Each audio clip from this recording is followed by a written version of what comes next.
Hollow n'a pas fini de nous impressionner. D'abord une refonte de dingue avec de superbes paysages, et maintenant de très intrigantes activités ont lieu dans le Boisé Creux. Mais avec toutes ces nouveautés liées à ça, on peut vite être perdu. Et c'était mon cas dans la dernière vidéo comme vous avez pu le voir. Je sais pas du tout où elles peuvent être. À l'heure où je vous parle, je suis paumée. Moi je suis perdue là. L'entièreté de ma personne est perdue. C'est pourquoi je te propose ce petit guide conseil pour t'aider à bien tout cerner et surtout utiliser les outils à ta disposition dans le jeu au mieux. Attention, cette vidéo va te donner mes astuces, celles que j'ai trouvées dans des groupes Discord, mais également les vôtres, vu que je vous ai demandé sur Instagram.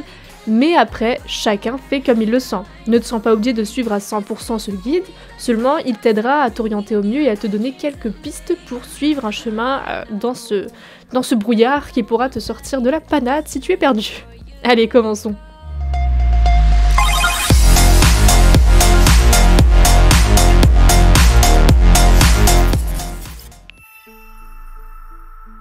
Tout d'abord, essayons de comprendre les bases. La base de toutes les activités de Hollow Woods et la base même de Hollow Woods maintenant, ça va être la lumière d'Aidin. C'est le collectible le plus important dans tout ça. En fait, la lumière d'Aidin, c'est l'équivalent des jetons d'automne, des jetons d'été, voilà, c'est vraiment une monnaie à part qui est proposée dans le Boisé Creux. On l'obtient en attrapant des lucioles et des feux follets ou en réalisant des glyphes et des puzzles.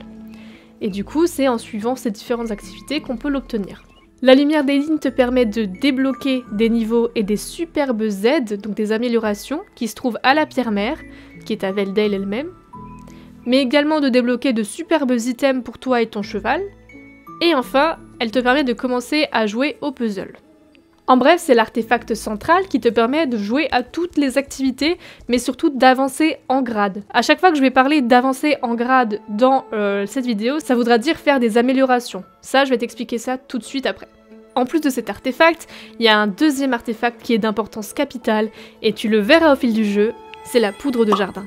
Tu peux la débloquer soit dès le début en l'achetant dans le magasin qui s'appelle Aux Marchandises Lumineuses, qui est à Veldale, contre 50 lumières d'Aidin. Donc je ne trouve pas que ce soit forcément très rentable, mais si jamais tu n'en trouves vraiment pas, ça peut dépanner. Mais une fois que tu as monté en grade, c'est-à-dire que tu as débloqué certaines améliorations, tu pourras débloquer la poudre de jardin plus tard en marchant dans des tas de feuilles avec d'autres améliorations, et encore avec une autre amélioration grâce au feu follet. Je t'en parlerai plusieurs détails dans la suite de la vidéo, tu vas tout comprendre. En parlant de la pierre-mère, je vais te la présenter rapidement parce que c'est sans doute la partie la plus difficile à comprendre au tout début parce qu'il y a plein de trucs partout. Elle se trouve à Veldale et elle se présente comme ceci. En fait, c'est la pierre-mère, ça porte bien son nom parce que c'est là-bas que tu vas pouvoir tout améliorer. En haut, tu as les différentes activités disponibles. Dans le jeu, ils appellent ça des voies druidiques. Celle du milieu, à savoir la voie de la terre, est l'activité de jardinage et elle n'est pas encore disponible, donc ne t'inquiète pas si elle est grisée. Cependant, la voie de la fantaisie, c'est-à-dire la chasse aux lucioles et feux follets qui est à gauche, et la voie des runes, les glyphes et les puzzles qui est à droite, sont disponibles et je vais te les expliquer. Alors comme je te l'ai expliqué, la voie de la fantaisie, elle a pour but de t'apprendre la chasse aux lucioles et aux feux follets. Dans Hollow Woods se baladent des lucioles, tu peux les chasser dès le début en fonçant dans elles tout simplement, tu n'as même pas besoin de leur cliquer dessus. Elles respawnent régulièrement, donc tu en auras toujours à chasser. Peut-être en moins bonne quantité, mais il y en aura toujours. Cependant, tu n'as pas encore accès au feu follet quand tu commences cette première étape. Normalement, les lucioles, tu les débloques à la fin de la mission de présentation, donc ça, il n'y a pas de souci. Par contre, tu n'as pas accès au feu follet. Donc tu vas devoir monter en grade, c'est-à-dire du coup payer une amélioration, pour les débloquer. Une luciole égale une lumière d'Aidin, le super artefact là dont je t'ai parlé. Et le feu follet, lui, t'en donnera 20 quand tu le débloqueras. Donc, ça te permettra d'avoir plus de lumière d'Aidin plus facilement et plus rapidement.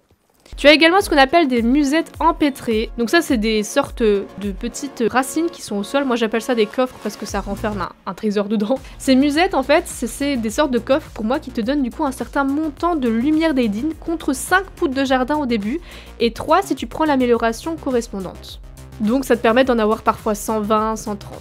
Attention, les musettes ne donnent pas toute la même quantité de lumière.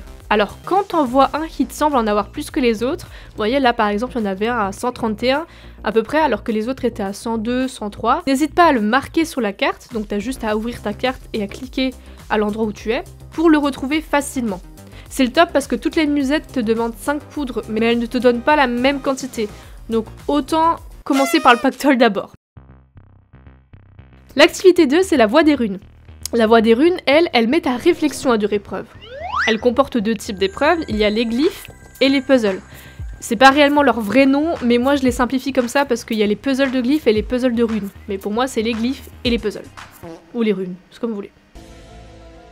Au tout début, un peu comme les lucioles, tu ne pourras faire que les glyphes. Donc ces épreuves-là, elles sont simples. Tu as un glyphe qui est présenté sur une pierre unique et tu dois le trouver dans les environs. Donc attention, il y a un certain endroit où tu peux aller, c'est représenté par ce petit brouillard violet. Si tu le dépasses, ils vont te dire que tu as perdu l'épreuve, faut recommencer. Bien heureusement, tu perds pas la poudre que tu as utilisée parce qu'il faut savoir que pour jouer à ce jeu, tu dois fournir de la poudre de jardin. Pour t'expliquer, la première partie t'en demandera une. Plus tu en feras, plus tu devras fournir de la poudre, c'est-à-dire qu'à la deuxième fois que tu veux le faire, ça t'en demandera 2, puis la troisième fois 3. Par contre, c'est réinitialisé chaque jour, puisque quand je me suis connectée ce matin, c'était de nouveau une poudre, donc chaque jour, c'est réinitialisé. Et du coup, il y a plusieurs niveaux de difficulté que tu débloqueras en montant en grade, c'est-à-dire que tu dois payer des améliorations pour avoir les difficultés les plus difficiles. Au tout début, tu ne pourras utiliser que la pierre unique de démo, comme je l'appelle, et elle est près de la rivière. Et c'est seulement quand tu achèteras les améliorations nécessaires, quand je dis acheter, c'est les débloquer quoi, quand tu débloques les améliorations, que tu pourras débloquer d'autres pierres uniques que te montrera Jade. Les puzzles, eux, devront être débloqués en montant en grade. Donc tu l'as pas dès le début, il faut que tu arrives à avoir assez de lumière pour pouvoir la débloquer. Et ce sont des énigmes dans lesquelles tu as 2 tablettes. Celle de gauche te montre l'exemple, et selon les techniques qui sont indiquées, tu devras reproduire le schéma de gauche à droite. Je vais t'expliquer parce que t'as peut-être pas très bien compris. La première technique, c'est les rotations, qui font tourner le symbole de 90 degrés ou 180 degrés dans le sens horaire ou anti-horaire. Donc à droite ou à gauche. C'est-à-dire que le symbole de gauche va se retrouver, si tu le fais pivoter à droite, il va se retrouver de cette manière. Donc là je le dis, je vous montre les exemples qui sont donnés par le jeu pour que vous compreniez mieux.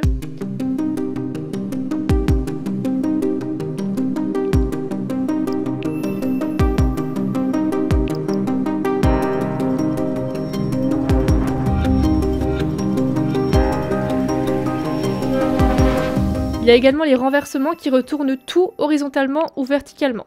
Donc là vous avez l'exemple ici aussi si vous voulez prendre le temps de le regarder.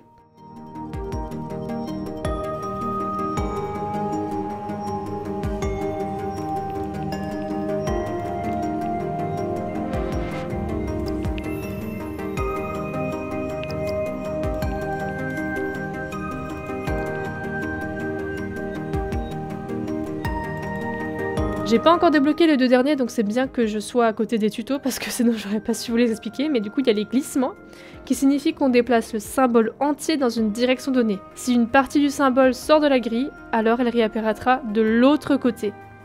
Alors, je vous ai fait un exemple avec mes propres moyens et plus simple pour que vous puissiez bien comprendre. Donc là, vous voyez, il y a le cube, il y en a 2 au milieu et 1 en bas à droite. Le glissement s'effectue, donc on va tout faire baisser d'un cran. C'est-à-dire que les 2 qui étaient au milieu finissent en bas, et celui qui était tout en bas à droite finit en haut à droite parce que il recommence à partir de en haut du coup. J'espère que j'ai été claire, j'espère que c'est clair, mais du coup pour moi le glissement c'est ça. Alors je sais pas s'il y aura des directions, c'est-à-dire glissement à droite, glissement en haut, glissement en bas, je pense, mais en tout cas voilà, ce sera ça le but du glissement. Parce qu'on peut le refaire à la même chose, s'il y a un glissement à droite, c'est-à-dire que les 2 du milieu ils vont se retrouver de cette manière et celui qui était en bas à droite se retrouvera en bas à gauche. Voilà, c'est tout aussi simple que ça. Et enfin, les doubles glissements signifient qu'on déplace le symbole entier dans la direction indiquée, comme pour un glissement, mais 2 fois. Les symboles en haut et en bas, on les déplace une fois, ils seront tout à droite, et quand on les redéplace une deuxième fois, ils se retrouveront tout à gauche. Et le petit point, il fait 1, 2, donc il va au milieu, puis à droite, et du coup il se retrouve à droite. Donc voilà, alors j'ai une technique si jamais vous galérez, du moins pour les rotations et pour les renversements. Prenez votre téléphone, prenez en photo la rune de gauche, et ce qui est bien c'est que votre téléphone a la possibilité de faire des rotations ou de retourner une photo, donc vous allez dans les paramètres de la photo, et vous faites du coup selon ce qui est demandé, c'est-à-dire que s'il faut faire une rotation, vous faites une rotation à 90 degrés. Si vous faites une rotation à 180, vous faites 2 fois la rotation tout simplement. Et après du coup, vous aurez le résultat. Voilà. Pareil pour le vertical horizontal, c'est possible. Donc voilà, comme ça, si vous voulez pas réfléchir, vous avez ça, mais essayez de réfléchir par vous-même, comme ça fait travailler un peu vos ménages et ça fait du bien à nos petites cervelles. Bon, je t'ai présenté toutes les activités, on va revenir à la pierre mère maintenant. Je t'ai parlé de monter en grade, ça veut dire quoi ? Comme tu le vois, la pierre mère a plusieurs niveaux pour chaque activité. Il y a le niveau 1, le niveau 2, le niveau 3. C'est des colonnes, tout simplement. Pour les 2 activités, il y a des lignes qui ont les mêmes objectifs, les mêmes buts. Par exemple, les améliorations de la dernière ligne permettent de débloquer tous les vêtements et équipements qui sont débloquables. Ceux de la ligne du milieu débloquent des missions avec des chevaux sauvages. Si on se concentre par exemple sur l'activité de la fantasy, la ligne 1 va apporter des améliorations pour la chasse aux lucioles.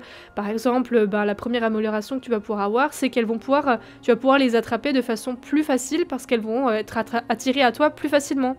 Une autre amélioration va pouvoir être qu'elles seront cachées sous des tas de feuilles. Une autre encore va pouvoir être que elles te donneront 1 XP pour le cheval à chaque fois que tu en captures une. Enfin voilà, tout ça c'est pour les lucioles. La ligne 2 est spécifique au feu follet, par exemple, tu pourras avoir une amélioration qui te donnera 5 XP si tu attrapes un feu follet. Il y aura une amélioration qui te permettra de les voir plus facilement, et elles feront une pause également pour que tu aies le temps de bien les trouver. Donc voilà, tout ça ce sera spécifique au feu follet. La ligne 3, comme on a dit, c'est les missions, et la ligne 4, le vêtement et équipement, comme on a dit. Pour la voie des runes, la ligne 1, elle apporte toutes les améliorations pour l'activité des glyphes. Donc elle va te permettre de débloquer des niveaux de difficulté qui te donneront de meilleures récompenses. La ligne 2, elle apporte des améliorations pour l'activité des puzzles de gravure. Donc là, par exemple, comme on a dit avant, ça va nous permettre de débloquer les différentes techniques, donc le glissement et le double glissement. Et également d'avoir plus de récompenses en les faisant. La ligne 3, elle est spécifique à la poudre de jardin, c'est-à-dire que certaines améliorations vont te permettre de ne donner plus que 3 poudres de jardin pour avoir, vous savez, pour débloquer les musettes empêtrées. Et bien sûr, là encore, les lignes 4 et 5 sont consacrées aux missions et aux vêtements. Le niveau 1 de chaque activité, donc c'est la première colonne, elle te demandera 75 lumières d'Aidin. Donc toutes les améliorations qui sont dans le niveau 1 te demanderont 75 lumières. Toutes les améliorations dans le niveau 2 te demanderont 150 lumières. Le niveau 3, 300, le niveau 4, 500, jusqu'au niveau 6 actuel qui est de 1000 lumières. Alors la particularité des niveaux, c'est qu'ils demandent certains nœuds. Alors les nœuds, c'est les améliorations dont je t'ai parlé, de tout au long. Une amélioration égale un nœud. Par exemple, pour le niveau 2, il faut avoir débloqué 2 nœuds dans le niveau 1. C'est-à-dire qu'il faut avoir fait 2 améliorations dans le niveau 1 pour avoir débloqué le niveau 2. Si tu veux accéder à quelques améliorations du niveau 3, tu dois avoir débloqué 6 nœuds pour arriver à ce niveau. Ça peut être 6 nœuds qui sont dans les niveaux précédents, donc dans le niveau 1 et le niveau 2. J'espère que je suis claire, mais en gros, pour débloquer le niveau 3, il faut avoir débloqué 6 améliorations au total. On va voir quelles améliorations sont utiles de privilégier au tout début. Je vais te guider maintenant sur les meilleures améliorations pour gagner vite de la lumière d'Aidin et de la poudre de jardin. C'est celle que je te conseille de faire au tout début, avant même de chercher des vêtements et équipements, pour être serein et avoir plus facilement de la lumière. Pour la voie de la fantaisie. 1. La récolte des lucioles, c'est celle-ci. Ça te permet d'avoir des lucioles qui s'amassent autour des musettes empêtrées. Donc ça a un double rôle, ça te permet de les repérer plus facilement, ces musettes. Et en plus, ça te permet d'avoir plein de lucioles d'un coup à capturer. Ensuite, le deuxième, c'est le secret de la chasse au feu follet. Ça te débloque simplement une mission qui te permet de débloquer la chasse au feu follet. Et comme il t'en donne 20 lumières, ça va 10 fois plus vite avec eux. Les feux follets, ils semblent être de simples lucioles, mais quand tu t'approches d'elles, elles se transforment. Tu dois donc les suivre et les trouver. Cependant, et c'est ma théorie, j'ai trouvé que ça correspondait plutôt bien, mais je trouve que les feux follets, quand tu les regardes de loin, ils ont des mouvements qui sont plus vifs que les autres lucioles. Donc c'est peut-être que moi, mais j'ai l'impression que tu peux essayer de les repérer facilement. Après, ça change rien dans tous les cas, autant attraper toutes les lucioles que tu vois. Et la troisième amélioration, éventuellement, c'est la joyeuse attrape-lumière 1, pour attraper plus facilement les lucioles, mais c'est pas forcément nécessaire. Ça te permet juste que les lucioles soient attirées à toi plus facilement. Pour la voie des runes, la première amélioration, c'est la magie perdue. Je te la conseille moyennement, honnêtement. J'avais vu ça de la part de quelqu'un sur un serveur Discord qui avait conseillé de la débloquer. En fait, ça te permet de trouver des poudres de jardin dans des tas de feuilles. Mais franchement, sur le nombre de tas de feuilles que j'ai trouvé, j'ai eu que très rarement des poudres de jardin.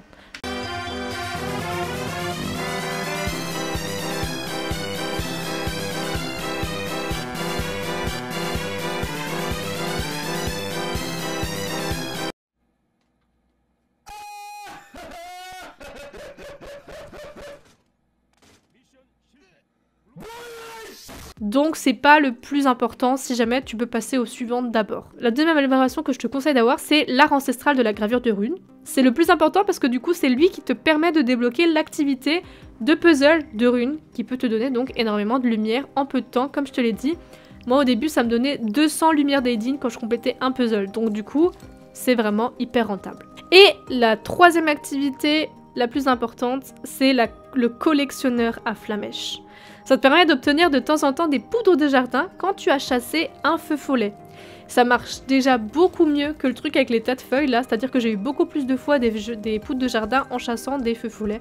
Donc ça te permet, ces poudres de jardin, de débloquer les musettes qui te permettent d'avoir plus de lucioles, donc c'est vraiment un beau cercle vicieux qui est pratique. Bien évidemment, là, ce sont les bases. Mais en ayant déjà ces améliorations-là, j'arrivais à avoir 500 lumières en 10-15 minutes. Donc c'est vraiment le top parce que ça te permet d'améliorer encore plus de choses par la suite. Et du coup, de débloquer des niveaux et d'avoir par exemple plus d'items à débloquer. Et si on se concentrait sur les XP, qu'est-ce qui te permet de gagner des XP? Si tu es à la recherche de XP pour le cheval ou pour le cavalier, par où tu dois aller? Pour le cheval, il y a certaines améliorations qui te donneront du XP. Par exemple, au niveau 3 de l'activité des lucioles, tu peux débloquer une amélioration qui te donne 1 XP par luciole recueilli et 5 XP par follet recueilli. Donc ça, c'est vraiment le top pour avoir plein d'XP pour ton cheval et moins faire de courses, petit flemmard. Pour le cavalier, Méline nous a dit sur Instagram qu'en faisant les quêtes avec les chevaux, tu gagnes 300 XP cavalier. Et c'est vrai, je les ai faites et effectivement, tu gagnes pas mal d'XP cavalier en les faisant. Donc fonce si tu veux, si tu as un objectif de passer au niveau supérieur, et ben je te conseille de faire toutes les quêtes, donc la 4e ligne.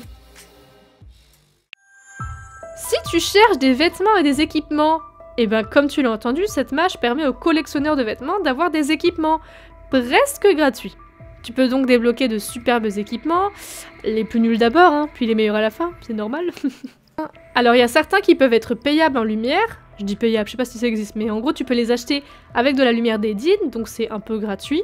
Mais attention, il y en a d'autres que tu vas devoir débloquer donc avec la lumière d'Edine, comme tous, mais ils devront être achetés avec des star-coins et des shillings, donc fais attention. Donc pour ça, il faut que tu ailles à la pierre mère, tu débloques l'item que tu veux, donc tu commences par le niveau 1, le niveau 2, et à chaque fois qu'il y a un item qui se débloque, il sera présent dans une des boutiques voilà, qui est disponible à VLD. Donc à toi d'aller faire des petites emplettes. Au niveau de la quête des chevaux, certains m'ont dit qu'ils ne comprenaient pas bien, donc j'ai décidé de les faire, même si c'était pas mon but originellement. Comme la première mission pour les chevaux se situe au niveau 2, tu devras payer 150 lumières d'Edine pour la débloquer. Après, du coup, tu vas pouvoir parler à Jade, qui va te demander d'aller dans les bois pour trouver un des 2 chevaux magiques. Donc ici, c'est le Petra et l'Érinis.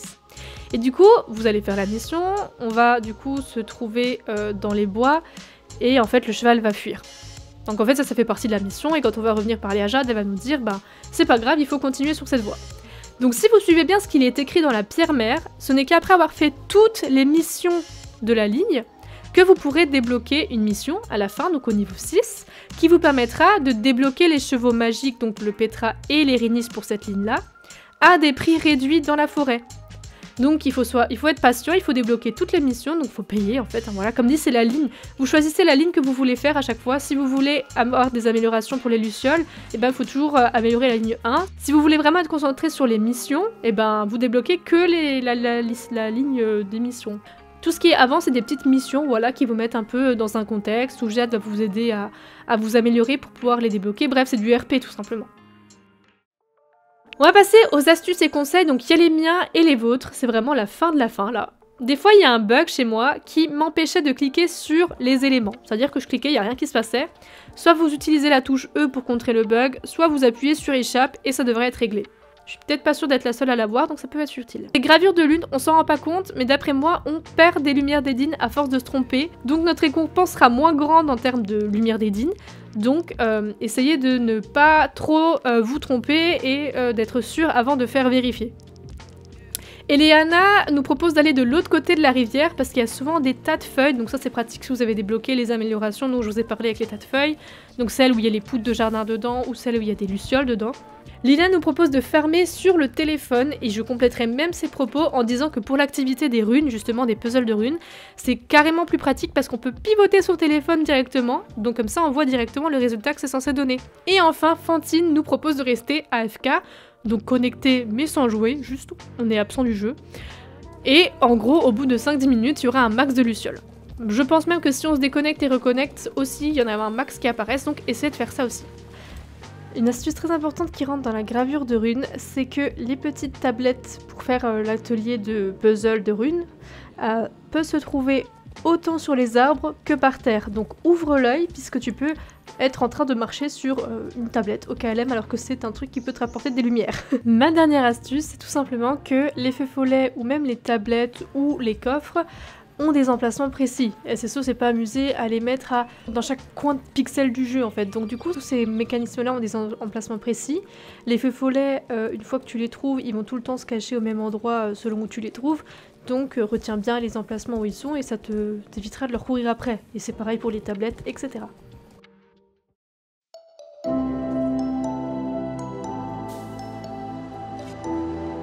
Voilà, la vidéo touche à sa fin, vous devriez être maintenant rodé pour la suite. J'ai peut-être oublié des petits détails, mais honnêtement là on a vraiment la base de la base pour comprendre vraiment comment jouer à Hollow Woods avec les activités. Bien évidemment, j'ai pas tout débloqué, donc pour pouvoir profiter moi aussi d'expérience du jeu sans trop me précipiter, je n'ai pas tout débloqué pour la vidéo. Mais au moins, vous avez la base de maintenant, et après ça viendra tout seul dans tous les cas, c'est la suite logique et ce sera expliqué dans le jeu, donc il n'y aura pas de problème. Vous pouvez maintenant commencer à jouer et essayer de mieux comprendre tout ça sans trop de problème, donc j'espère que cette vidéo vous a plu. N'hésitez pas à laisser un petit message en commentaire pour me féliciter de la vidéo. Comment je dis ça? Mais c'est parce que ça me prend du temps à être fait, donc voilà, c'est beaucoup de recherche et beaucoup de montage. Donc n'hésitez pas à laisser ça pour le référencement. En tout cas, moi je vous fais de gros bisous et je vous dis à bientôt pour une nouvelle vidéo. Ciao!